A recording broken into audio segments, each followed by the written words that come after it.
Hello बच्चों, हमने cash flow start कर दिया था।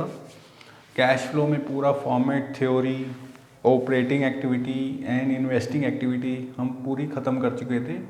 रिलेटेड वीडियो आपको मिल जाएंगे चैनल पे। अब हम आगे जा रहे हैं, cash flow from financing activity. Third and important activity है, इसको पूरा फोकस करना है। इससे रिलेटेड पहले तो मैं फॉर्मेट बना देता हूँ, फिर उसके बाद क्वेश्चन स्टार्ट करेंगे। तो cash flow from financing activity, इसमें इनफ्लो कैसे कैसे होते हैं। इनफ्लो में क्या क्या आएगा? Proceed from issue of share capital. अब ये शेयर कैपिटल आपकी इक्विटी शेयर कैपिटल भी हो सकती है, प्रेफरेंस शेयर कैपिटल भी, और इंक्लूडिंग प्रीमियम, क्योंकि प्रीमियम के साथ हम इशू कर सकते हैं। अगर ऑप्शनल में प्रीमियम भी दे रखा है तो प्रीमियम के साथ उसको इनफ्लो बढ़ाना है। ठीक है। Proceed from issue of debenture. अच्छा, डिबेंचर भी इंक्लूडिंग प्रीमियम लिखना है, लेकिन debenture can be issued at discount also. तो आफ्टर डिस्काउंट, अगर डिस्काउंट पर हो तो डिस्काउंट माइनस करने के बाद। और जितने भी लोन इशू करें, लोन्स रिसीव किए हैं, वो सब इसमें आएंगे, whether it is short term और लॉन्ग टर्म। हम इस हर टाइप के लोन्स इसमें इनफ्लो है, ये इसमें ब्रैकेट मत कर देना, ये इनफ्लो है, ठीक है ना।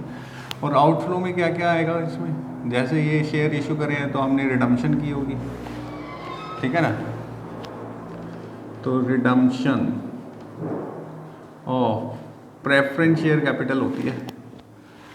बाय बैक होते हैं इक्विटी शेयर, तो buy back of equity share capital.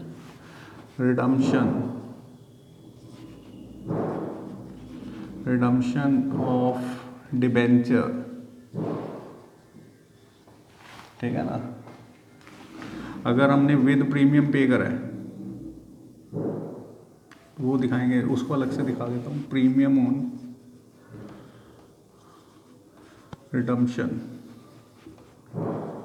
Of debenture. फिर रीपेमेंट भी करते हैं हम, repayment of loans, short term और लॉन्ग टर्म, कोई सी भी रीपेमेंट हो तो ये सब नेगेटिव में जा रहा है। फिर हमने शेयर होल्डर को डिविडेंड जो पे किया था, डिविडेंड पेड, इंटीरियम फाइनल डिविडेंड हो सकता है, इंटीरियम भी हो सकता है।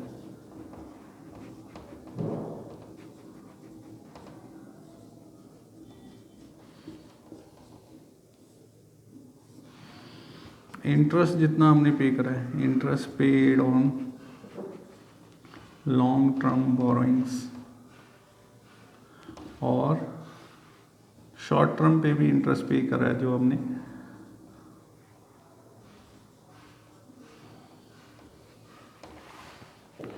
ठीक है।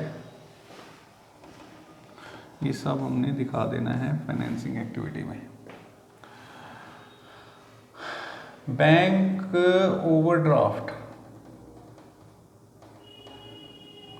इंक्रीज कर रहा है तो फाइनेंस बढ़ेगा, और decrease in bank overdraft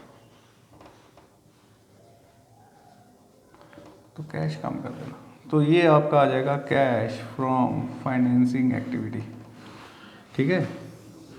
simple है, अगर आप फॉर्मेट याद कर लेते हो तो इस कैश फ्लो में तो कुछ समस्या ही नहीं लगेगी। अगर आप सारे वीडियोस देख लोगे तो कैश फ्लो में कभी कोई समस्या नहीं आएगी आपको, ठीक है।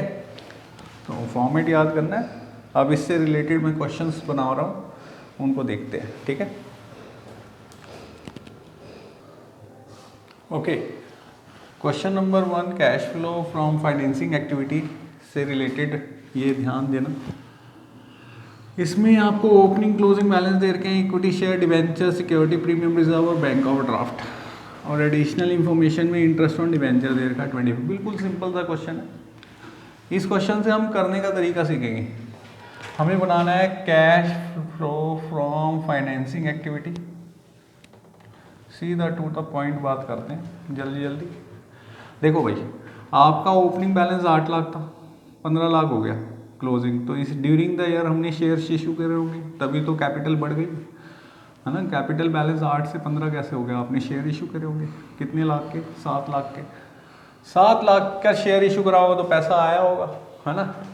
तो हम लिखेंगे proceeds from issue of share capital,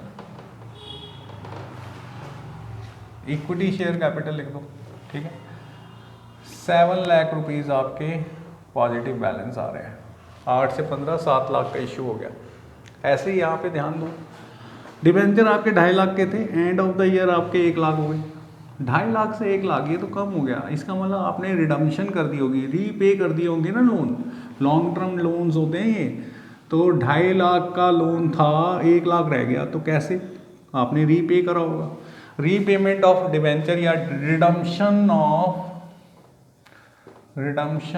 of 10% debenture,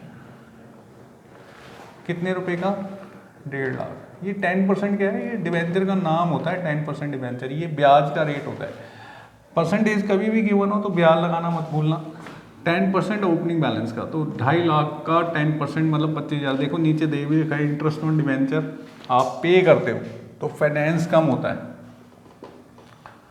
interest on debenture paid basis, ये पेड होता है, तो 25,000 ये भी आपका कैश कम कर देगा।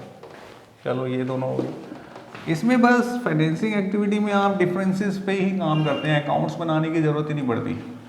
40 से 50, तो इशू सिक्योरिटी प्रीमियम रिजर्व आपका 40 था, इस साल 50 हो गया, तो शेयर इशू किया होगा ना, उस पर 10,000 का प्रीमियम आ रहा है, तो ले लो। Proceed from security premium reserve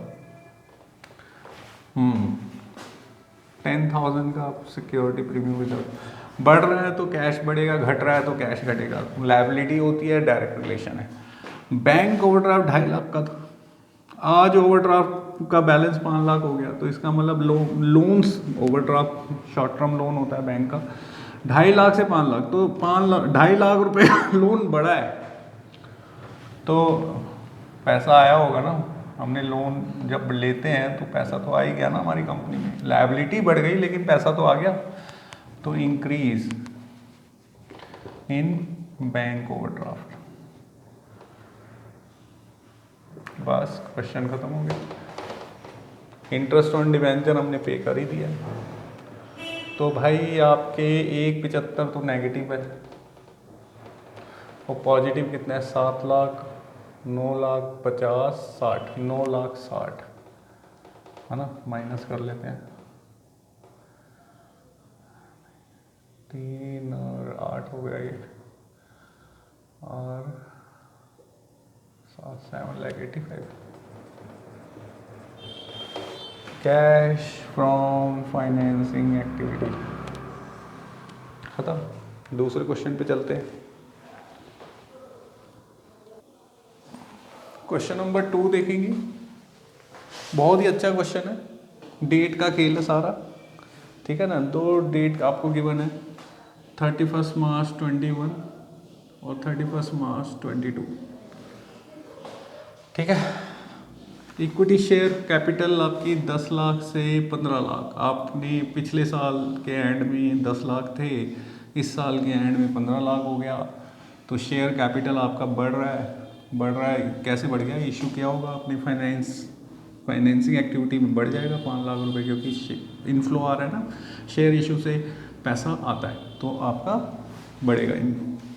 ऐसे ही प्रेफरेंस शेयर देखो, 10 लाख से 6 लाख, यहाँ पे तो रिडम्पशन हो रही है, पेमेंट होगी प्रेफरेंस शेयर वालों की, तो रिडम्पशन हमने कर दिया 4 लाख वालों को, ठीक है। यहाँ पे परसेंटेज भी है, 12% डिविडेंड का भी हमें देखना पड़ेगा। सिक्योरिटी प्रीमियम रिजर्व आपने 1 लाख से 2,40,000, तो 1,40,000 आपका बढ़ रहा है। आपने शेयर इशू किया होगा ना, तो उसको प्रीमियम पे इशू किए होंगे, तो 1,40,000 इस शेयर पे प्रीमियम होगा, तो हम इशू के साथ ही ऐड करके दिखा देंगे।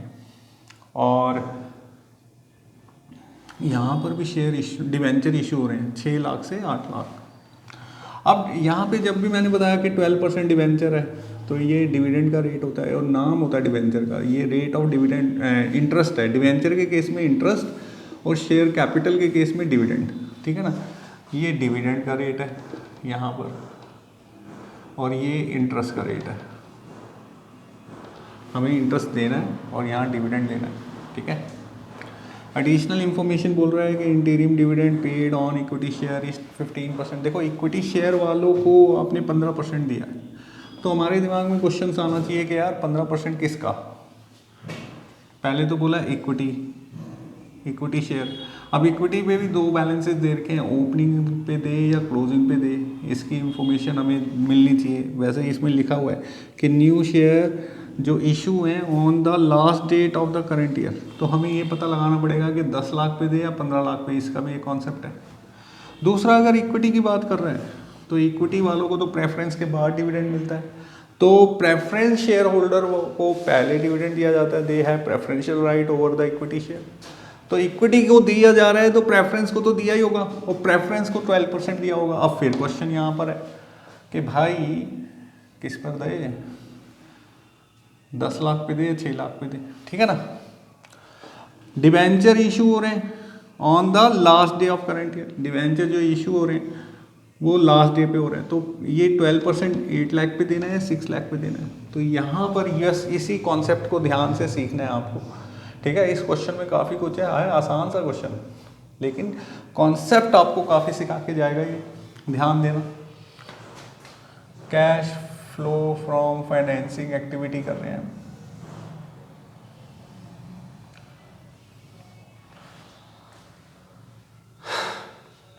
पहले तो इक्विटी शेयर की बात करते हैं। देखो proceed from issue of share आ रहा है, प्रोसीड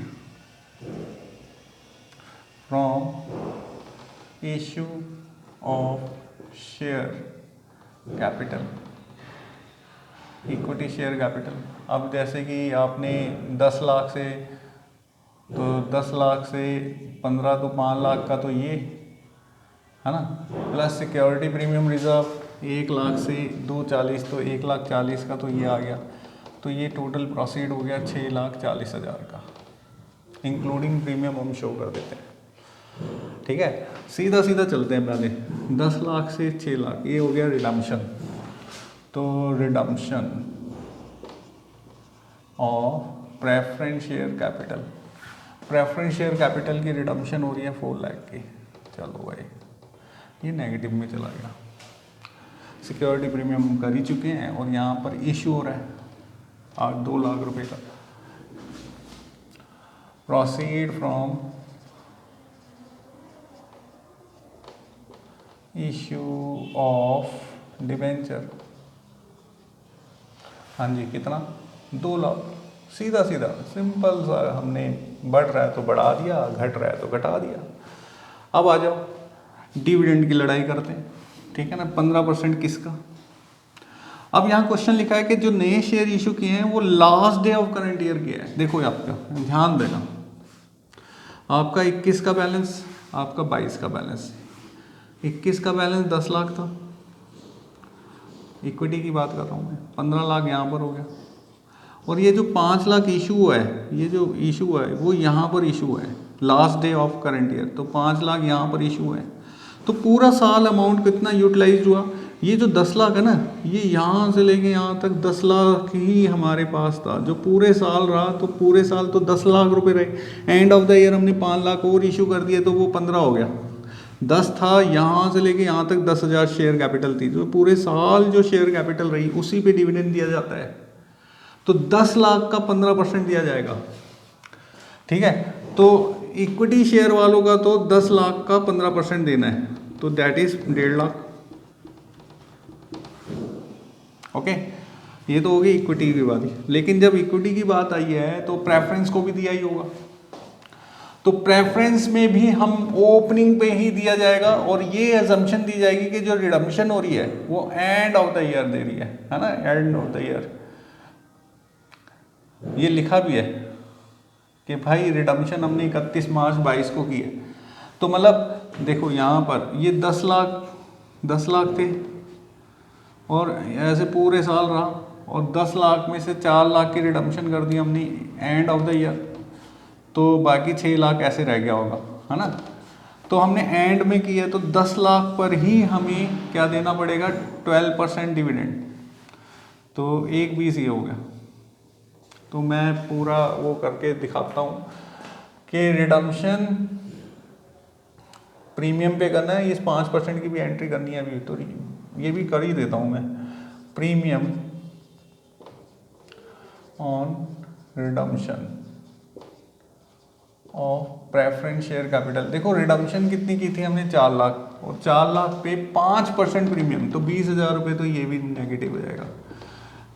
रिडम्पशन एट प्रीमियम का क्या मतलब होता है, जैसे कि हमने लोन लिया है तो हम ज़्यादा पैसे दे रहे हैं, जैसे आपने हमने पेमेंट फेस वैल्यू कितनी पे की है, 4 लाख, 4 लाख का 5% और एक्स्ट्रा देंगे, 4,20,000 पेमेंट करेंगे, तो 4 लाख ये हो गया, 20,000 ये हो गया, 4 लाख तो फेस वैल्यू होगी और 20,000, यहाँ पे 4,20,000 भी लिख सकता था मैंने अलग से लिख दिया, premium on redemption of preference share 20,000, कोई प्रॉब्लम नहीं है।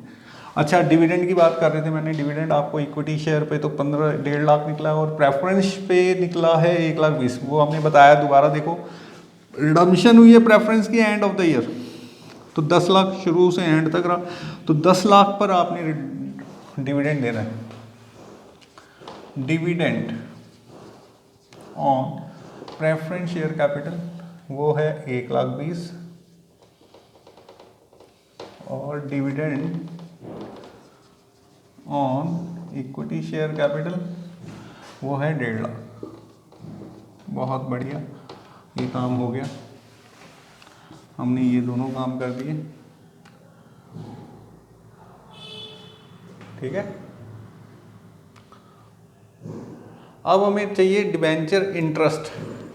देखो रिडम्पशन तो हमने कर दी, रिडम्पशन हमने की, इशू ऑफ डिबेंचर किया हमने 2 लाख रुपए का, तो डिबेंचर हम 12% जो इंटरेस्ट बने वो 8 लाख पर दे या 6 लाख पे दे, ये भी एक क्वेश्चन है। अब क्वेश्चन में लिखा है न्यू शेयर एंड डिबेंचर जो इशू हो रहे हैं वो लास्ट डे में हो रहे हैं, तो 6 लाख पूरे साल रहे, 2 lakh end of the year issue है, तो 6 लाख पूरे साल रहे ना, तो पूरे साल जो लोन यूज़ किया है उस पर 12%, 12,72 72,000 का इंटरेस्ट हो गया, ये पे करते हैं हम। Interest on debenture, it's very important question.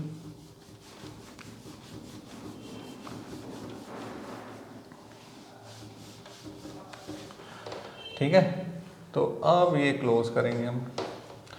तो हमने इसमें क्या देखा कि जो अमाउंट पूरे साल यूटिलाइज्ड होता है उस पे परसेंटेज लगता है, जैसे कि 10 लाख माना नए शेयर लास्ट में इशू हुए हैं, तो 10 लाख का हमने डिविडेंड दिया है 15%, ठीक है ना। ऐसे ही 10 लाख 6 लाख रिडम्पशन आपने एंड ऑफ द ईयर की है, तो पूरे 10 लाख पर हमने डिविडेंड दिया 1,20,000, जो अमाउंट पूरे साल यूज। अभी देखो 6 लाख से 8 लाख, तो हमने इंटरेस्ट 12% 6 लाख पे लगाया, 8 लाख पे नहीं, क्यों? क्योंकि जो 2 लाख शेयर बढ़ रहे हैं वो एंड ऑफ द ईयर बढ़ रहे हैं, लिखा हुआ है, ठीक है ना।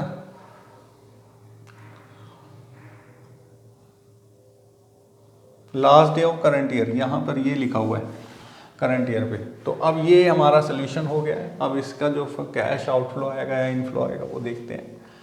6,40,000 तो पॉजिटिव है, 2 लाख भी पॉजिटिव है, बस यही 2 पॉजिटिव है ना। तो 8,40,000 तो पॉजिटिव है, और नेगेटिव कितने हैं? 4 लाख, ये 4 5 670 690 690 और 72 2 6 7,62,000, तो 0,008 7 78,000 पॉजिटिव आ रहा है। Cash flow from financing activity cash flow from financing activity. तो बहुत ही अच्छा क्वेश्चन था, नोट इट डाउन।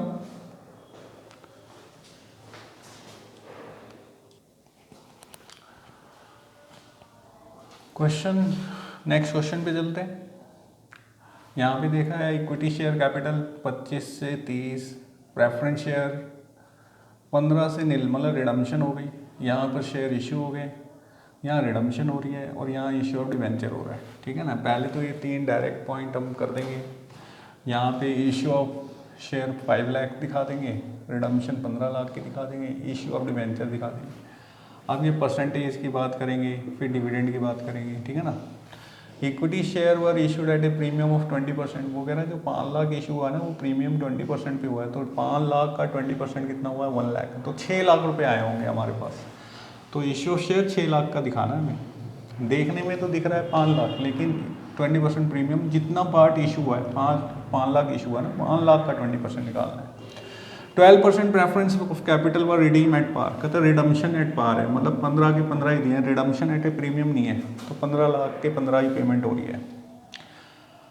फिर 14% debenture issued at a discount 10%। कहता है ये जो इशू हो रहा है ना 14% डिवेंचर, 5 लाख का इशू हुआ, 10% डिस्काउंट है, तो डिस्काउंट कट कर हम एंट्री करेंगे तो 4.5 लाख रुपए आएंगे यहाँ पर। इंटीरियम dividend paid on equity share 1.5 lakh. Dividend equity की बारी आ गई तो प्रेफरेंस की भी तो दी होगी हमने, ठीक है ना। तो प्रेफरेंस को भी देना पड़ेगा भैया, 15 लाख का 12% निकालना पड़ेगा डिविडेंड इक्विटी को, प्रेफरेंस वालों को भी देना पड़ेगा। फिर इक्विटी की बारी आएगी तो इक्विटी का ओपनिंग बैलेंस पे दे देंगे, ठीक है।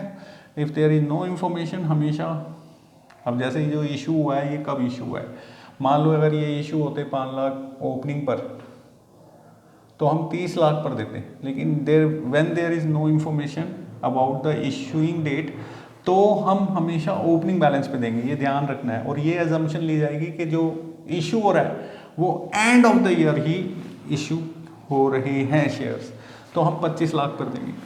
पॉइंट समझ गए मेरा। और interest paid on 14% debenture is 35,000। तो अब हम करते हैं, हमने डिस्कस तो पूरा क्वेश्चन कर लिया, अब हम देखो इस क्वेश्चन को करते हैं, ठीक है। Cash flow from financing activity. पहले हम प्रीमियम पर इशू करेंगे shares. Proceed from issue of equity share capital. 5 lakh तो इशू है ही, और 5 लाख का 20% 1 लाख, तो विद प्रीमियम हमने 6 लाख रुपए का इनफ्लो आ गया, ठीक है। रिडम्पशन एट पार हो रहा है, तो redemption of preference share capital, और ये पार पर हो रहा है, 15 लाख हमने रीपे करना है, ठीक है, ये कर दिया हमने। और ये भी इशू हो रहा है, और यहाँ लिखा हुआ था कि डिस्काउंट पर इशू है, तो 5 लाख का 50,000 डिस्काउंट काट के 4,500। तो proceed from issue of 14% debenture, और ये होगा 5 लाख पर 50,000 डिस्काउंट कटेगा ना, 10% डिस्काउंट, तो 4.5 लाख रुपए एंट्री आएगी। और ये इनफ्लो है, पॉजिटिव आएगा, ठीक है। तो ये हम कर चुके हैं, ये कर चुके हैं, ये कर चुके हैं। इंटीरियम डिविडेंड इक्विटी की बात कर रहा है, अब इक्विटी की बात कर रहा है तो फिर प्रेफरेंस को भी दो। प्रेफरेंस को दो 15 लाख का 12 कितना हो जाएगा, 15 लाख का 12%,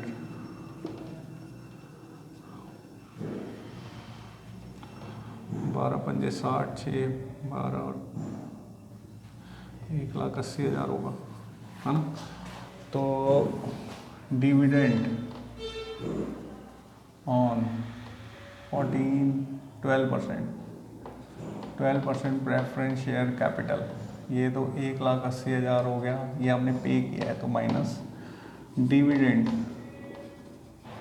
ऑन इक्विटी शेयर कैपिटल, ये निकाल के दे रखा है इसने 1.5 लाख रुपए। तो इसमें हिडन एडजस्टमेंट है कि हम प्रेफरेंस को तो देते ही, नहीं करोगे नंबर हट जाएंगे। ठीक है। फिर इंटरेस्ट इसने बोला है, निकाल के दे रखा है, बहुत अच्छी बात। इंटरेस्ट ऑन डिबेंचर, इसने 35,000 का पेमेंट कर रखा है। क्वेश्चन सॉल्व, बहुत ही आसान सा क्वेश्चन था। अब इसको हम कर लेते हैं पूरा सॉल्व। कितना हो जाएगा बताओ? 6 लाख और 4.5, 10.5 लाख तो पॉजिटिव हो गया, ठीक है। 15 लाख ये हो गया नेगेटिव, 15, 16, 17 लाख, ये तो 17 लाख तो है ही, 85 और 80,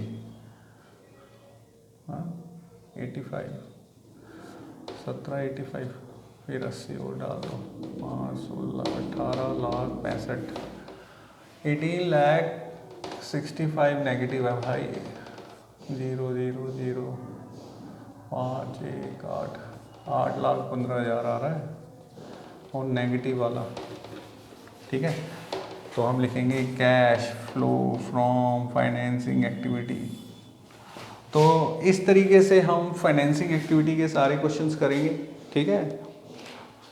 मैंने हर टाइप का क्वेश्चन कराया है। अब मैं बड़े क्वेश्चंस पे आऊँगा और पहले एडजस्टमेंट कराऊँगा and then move to the big questions, जिसमें तीनों एक्टिविटी साथ साथ बनेंगी। Okay, bye for today.